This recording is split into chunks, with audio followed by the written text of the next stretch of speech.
दुनिया भर में खेल, सियासत और इंतखाबात में हार और जीत बड़ी वाज़ेह होती है, मगर मेरे प्यारे और पसंदीदा तजादिस्तान में जीत और हार के तस्वुरात दुनिया भर से अलग, निराले, अनोखे और मुनफरिद हैं। यहाँ जो जीतता है उसे यकीन नहीं होता कि वो सही जीता है या नहीं, या किसी ने उसे जितवाया है। दूसरी तरफ जो हारता है वो समझता है कि उसे हराया गया है, असल में तो वो जीता हुआ था।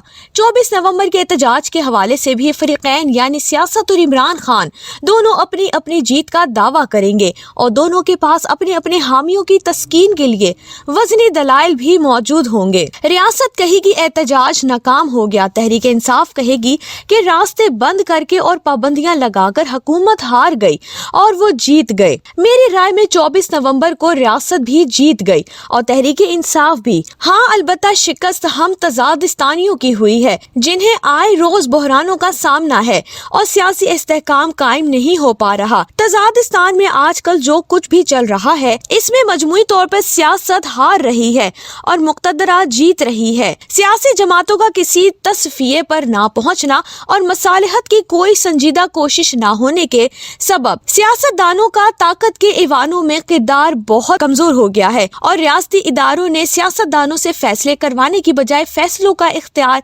अपने हाथों में ले लिया है। शहबाज शरीफ पाकिस्तान के चीफ एग्जीक्यूटिव और वजीर आजम हैं। क्या 24 नवंबर के एहतजाज को रोकने की मंसूबाबंदी उन्होंने की?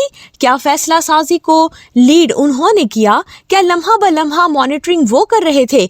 मेरा नहीं ख्याल कि सरसरी ब्रीफिंग के अलावा इन मामलात से उनका कोई सरोकार भी है। गोया फैसला कहीं और हो रहे हैं और कोई और कर रहा है। जेल में बैठे कप्तान और मुस्तनिद इक्तदार पर बैठे शहबाज शरीफ आहिस्ता आहिस्ता कमजोर हुए। इमरान खान के जमाने में ही इख्तियारात एस्टेब्लिशमेंट के पास चले गए थे, अब भी वही हाल है, बल्कि वक्त के साथ साथ इख्तियारात बढ़ गए हैं। नूनियों, पीपलियों और इंसाफियों ने इक्तदार के लालच में सिविलियन बालादस्ती को सरेंडर कर दिया है। उनकी बढ़ती हुई कमजोरियां सिविलियन सेटअप को मजीद कमजोर कर रहे हैं। आइए अब 24 नवंबर को जीत और हार का तजिया भी कर लें। जूं 24 नवंबर की तारीख करीब आती गई, सियासी हिजान बढ़ता चला गया, मगर स्टॉक मार्केट पर इसका उल्टा असर हुआ और वो चढ़ती गई। हालांकि स्टॉक मार्केट इतनी हसास और नर्मो नाजुक है कि पटाखा भी फूटे तो ये क्रैश हो जाती है। गोया कारोबारी तबके को इस कॉल से कोई सरोकार ना था, वो ला ताल्लुक था, बल्कि रद्द अमल में सरमायाकार बढ़ चढ़ कर स्टॉक खरीद रहे थे। इस वक्त सूरत हाल ये है कि कारोबारी तबके के सारी उम्मीदें मुक्तदरा और इसके सरबराह जनरल आसिम मुनीर से वाबस्ता हो चुकी हैं। सियासतदानों से वो काफी हद तक मायूस हो चुके हैं और इस मायूसी की बड़ी वजह सियासतदानों की बेख्तियारी और अदम तवज्जी है। इलेक्शन 24 से पहले ऐसा नहीं था। इनकी उम्मीदें सियासी जमातों से वाबस्ता थी। पंजाब के 10 बड़े सनतकारों ने इलेक्शन से पहले एक कंसोरेशन बनाया। ये एक ने फीकस 10 करोड़ रुपए डाले और फिर ग्रुप की तश्कील में जाकर नवाज शरीफ को इलेक्शन के लिए 1 अरब रुपए की खती रकम पेश की। इस कन्वर्सेशन में ज्यादातर नून के हामी थे, मगर वो भी थे जिन्हें ये उम्मीद थी कि नून लीग आएगी तो मईशियत बेहतर और बड़े बड़े फैसले होंगे। लेकिन कारोबारी तबका अब नून की तरफ नहीं बल्कि मुक्तदरा की तरफ मुतवज्जे है। जनरल आसिम मुनीर खुद 2 बार कराची के कारोबारी तबके से मिल चुके हैं, लाहौर वालों से भी 1 बार मिल चुके हैं। खुलासा ये है कि वो काम जो वजीर आजम और वजीर खजाना के करने के हैं वो आर्मी चीफ कर रहे हैं। मजमूई तौर पर अहले सियासत अपनी कोताहियों, गलतियों और कुछ मुक्तदरा की मेहरबानियों से तेजी से गैर मुतल्लिक होते जा रहे हैं। 24 नवंबर पुरअमन गुजरता है या खूनी, दोनों सूरतों में अहले सियासत चाहे वो नूनी हो या इंसाफी, वो हारे हैं और मुक्तदरा और इसकी पॉलिसियां जीती हैं। मुक्तदरा तो मुत्तहिद और यकजा है, अहले सियासत बिखरे हुए और मुंतशिर हैं, एक दूसरे के जानी दुश्मन हैं। ऐसे में सिविलियन बालादस्ती कहाँ होगी? मईशियत हुकूमत कैसे चलाएगी? ये भी मुक्तदरा और SIFC के मुनकश नौकड़े की जीनत बन चुकी है। कप्तान खान ने 24 नवंबर को क्या खोया, क्या पाया? इंसाफियों की नजर से देखें तो वो हर सूरत में जीता हुआ है।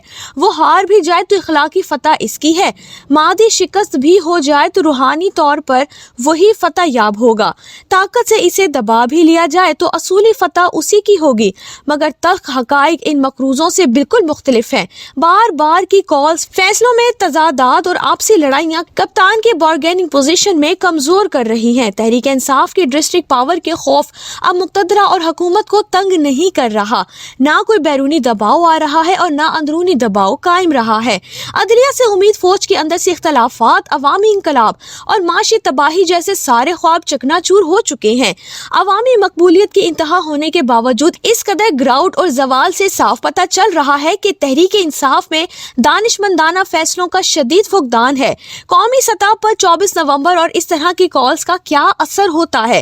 کئی دن تک شاہراہیں بند رہیں، لوگ کہیں آ جا نہیں سکے، معیشت کو اربوں کا نقصان ہوا، دنیا بھر کو عوام استحکام کا تاثر ملا، اور اگر کچھ خون بہہ گیا تو حالات اور خراب ہوں گے۔ اہل سیاست کو ہوش مندی سے کام لے کر یہ سیکھنا ہوگا کہ لڑائی، محاذ آرائی اور دشمنی سے ملک کا نقصان ہو رہا ہے۔ واحد حل مفاہمت، مصالحت اور مذاکرات ہیں۔ 2 سال کی مسلسل لڑائی اور اس کے نتیجے میں صفر کامیابی سے کچھ سبق تو سیکھنا چاہیے۔ ریاست کی طاقت سے ٹکرا کر بغاوت کم انقلاب ہی آتا ہے، تبدیلی نہیں آتی۔ بغاوت اور انقلاب سے مقتدرہ ریاست اور پھر ملک پاکستان کو بھی شدید نقصان پہنچے گا۔ اس لیے واحد حل کوئی درمیانی راستہ نکالنا ہے، اور وہ راستہ مصالحت کا ہے۔ جتنی جلدی مذاکرات کی طرف آیا جائے گا، ملک کے لیے اتنا ہی اچھا ہوگا۔ دیر یا استحکام تبھی پیدا ہوگا جب سیاسی تصفیہ ہوگا۔ مقتدرہ ریاست کا اہم ترین ستون ضرور ہے، مگر سیاست میں دراندازی اور حکمرانی پر کنٹرول نے اسے ہمیشہ متازی بنایا ہے۔ حکمرانی سیاست دانوں کا حق ہے، وہ برے ہوں یا اچھے، کرپٹ ہوں یا ایماندار۔ آئین کا تقاضا یہی ہے کہ وہ حکومت چلائیں، سپاہی اچھا ہو یا برا، دلیر ہو یا بزدل، لڑنا اسے ہی آتا ہے۔ دکاندار جنگ نہیں لڑ سکتا۔ تزادستان کا مسئلہ بھی یہی ہے کہ یہاں ہر کوئی سارے اختیار اور اقتدار چاہتا ہے، حالانکہ پارلیمانی جمہوریت میں اختیارات کی تقسیم ہوتی ہے۔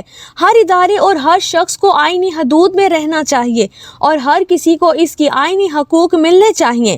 24 نومبر تو گزر گیا، مگر اہل سیاست پر یہ بوجھ چھوڑ گیا ہے کہ وہ نہ عوام کے اعتماد پر پورے اترے اور عقل مند ترین ہونے کے باوجود نہ مذاکرات کر پا رہے ہیں اور نہ ہی کسی مصالحت پر پہنچ رہے ہیں۔